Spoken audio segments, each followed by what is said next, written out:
Good evening, students. Once again, this is Santosh Kumar Sinha, your English faculty, and today I have come with a new chapter that is called rearrangement of sentences. And this topic is very important from exam point of view, mainly from SSC point of view.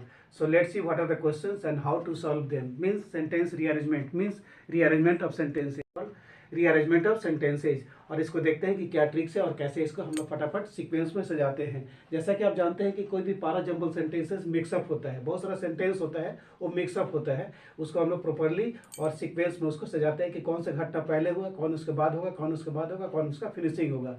तो इसी तरह के जैसे कोई भी story है तो पहला पॉइंट देखते हैं, फिर उसके बाद कौन सा पॉइंट आएगा, उसके बाद फिर कौन सा पॉइंट आएगा, मतलब करते करते कैसे फिनिशिंग होगा, उसी को बोलते हैं रीअरेंज द सेंटेंसेज। तो यहाँ पर कुछ सेंटेंसेज है जिसको हमको प्रॉपरली रीअरेंज करना है, और सारा क्वेश्चन जो है ना एसएससी सीजीएल लेवल का है।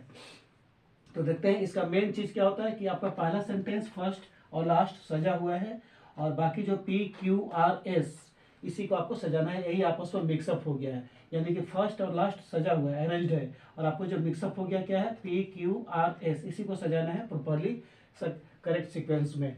तो इसका पहला ट्रिक है कि हमें पहला सेंटेंस, सबसे पहले जो पहला सेंटेंस है ओपनिंग होता है, ओपनिंग सेंटेंस होता है, और ये सेंटेंस का पहचान होता है नाउन से या प्रोनाउन से। बेसिकली नाउन से होता है, यानी कि कोई भी सेंटेंस ज़्यादा करके नाउन से स्टार्ट होता है। तो पहला सेंटेंस का पहचान का तरीका है वो नाउन से होगा।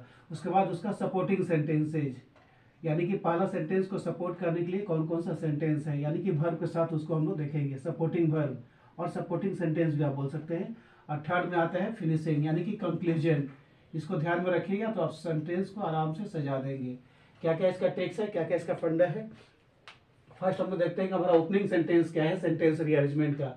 तो ओपनिंग सेंटेंस पकड़ने का ट्रिक्स क्या है कि नाउन से नहीं तो प्रोनाउन से, और बेसिकली मैक्सिमम वो नाउन से स्टार्ट होता है। किसी भी नाम से या पर्सन, कोई प्लेस, एनिमल या थिंग्स, नाउन से स्टार्ट होगा। उसके बाद उसको सपोर्ट करने के लिए सपोर्टिंग सेंटेंस हमें देखना पड़ता है कि पहला सेंटेंस को सपोर्ट करने के लिए दूसरा सेंटेंस क्या है, और फिनिशिंग क्या बोलता है, कंक्लूजन, यानी कि हम लोग लास्ट में निष्कर्ष पर पहुंचते हैं। तो ये तीन इसका फंडा है। तो उसी को ध्यान में रखते हुए चलिए इसको हम लोग सॉल्व करते हैं। कुछ सेंटेंसेस दिया हुआ है जो आपस में मिक्सअप हो गया है, उसको कैसे हम प्रॉपरली सीक्वेंस में सजाएंगे। सो लेट्स सी, फर्स्ट और लास्ट सेंटेंस सजा हुआ है। फर्स्ट में क्या बोलता है, the mail is first collected from different letter boxes, यानी कि जो मेल है ना अलग अलग लेटर बॉक्स से कलेक्ट किया जाता है, यानी कि पूरा चिट्ठी के बारे में है, लेटर्स के बारे में है। The mail is first collected from different letter box, जो मेल हम लोग भेजते हैं या जो कलेक्ट करते हैं उसको डिफरेंट लेटर बॉक्स से कलेक्ट किया जाता है। उसके बाद में पी है, क्यू है, आर है और एस है। तो देखना है कि 1 के बाद कौन सा सेंटेंस मैच कर रहा है, 1 के बाद तुरंत और 6 के पहले तुरंत कौन मैचेबल है, उसी को देखते हैं। तो 1 के बाद पी में बोलता है from there it is sent to the head post office, और वहां से उसको हेड पोस्ट ऑफिस में भेज दिया जाता है, यानी कि मेल को जो लेटर से उसको हेड पोस्ट ऑफिस में भेजा जाता है। क्यू में बचता है it is then sorted out at the sorting office, यानी कि उसको अलग अलग छांट के रखा जाता है। देखते होंगे आप पोस्ट ऑफिस में अलग अलग चिट्ठी को अलग अलग खाक में रखा जाता है कि कौन चिट्ठी कहाँ जाना है, कौन सी चिट्ठी को कहाँ भेजना है।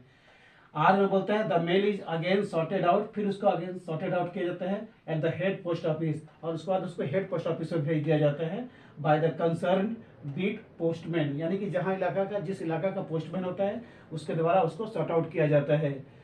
एस में बोलता है द सॉर्टेड मेल इज, यानी कि जिसको हम अलग करके रखे हैं, the sorted mail is sent to the zonal office, यानी कि zonal post office, final zonal office में उसको भेज दिया जाता है। और लास्ट 6 में बोलता है finally it is delivered to us. तो फर्स्ट और सेकेंड हमारा सजा हुआ है, आपको देखना है कि 1 के बाद और 6 के पहले कौन सा होगा। तो आपका करेक्ट आंसर क्या हो गया, देखिए इसका करेक्ट आंसर होगा 1 के बाद क्या होगा, क्यू होगा। It is then sorted out at the sorting office, यानी कि सॉर्टेड उसको मतलब अलग अलग करके रखा जाता है सॉर्टिंग ऑफिस में, यानी कि पोस्ट ऑफिस में उसको अलग अलग छाट के रखा जाता है। तो 1 के बाद हमारा क्यू मैच कर रहा है।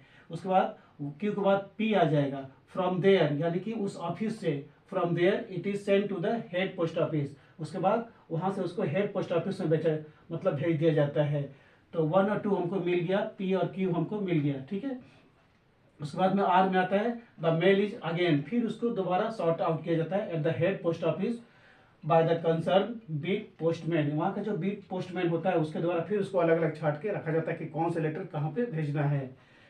तो क्यू पी आर हो गया, और लास्ट में बोलता है द सॉर्टेड लेटर, यानी कि the sorted mail is sent to the zonal office, यानी कि जो अलग अलग छाट के रखा जाता है उसको हम लोग मतलब जोनल ऑफिस में यानी कि जोनल पोस्ट ऑफिस में भेज देते हैं। और फाइनली बोलता है it is delivered to us, और फाइनली हमें हमें अपना घर में दे दिया जाता है।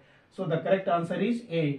आंसर क्या होगा? QPRS, यानी कि इस तरह से हम लोग इसको सजाते हैं। 1 के बाद Q, उसके बाद P, उसके बाद R, उसके बाद S होता है। So the correct answer is QPRS। चलिए देखते हैं कि हमारा दूसरा क्वेश्चन क्या है आज का। चलिए देखते हैं कि हमारा अगला क्वेश्चन सेंटेंस रीअरेंजमेंट से क्या क्या है और उसे कैसे हम लोग फटाफट सॉल्व करते हैं। सो लेट्स सी क्वेश्चन नंबर 2। अब यहाँ एजुकेशन के बारे में है, और एजुकेशन तब का जब यहाँ हमारे इंडिया में ब्रिटिश लोग थे, जब 200 साल तक वो लोग शासन किए थे, उसी के बारे में कुछ पैराग्राफ्स है और उसी को हम प्रॉपरली अरेंज करेंगे। So let's see what are the questions and what should be the correct answer of that question. देखते हैं क्या बोलते हैं। नंबर 1 और नंबर 6 सजा हुआ है, जैसा कि मैं आपको बता चुका हूँ। आपको PQRS ही पारा जम्बल हो गया, मिक्सअप हो गया, इसी को प्रॉपरली हमको अकॉर्डिंग टू ऑप्शंस सजाना है। सो लेट्स सी। फर्स्ट में क्या बोलता है? Education in India had a glorious beginning. Glorious beginning मतलब शानदार बिगनिंग। भारत में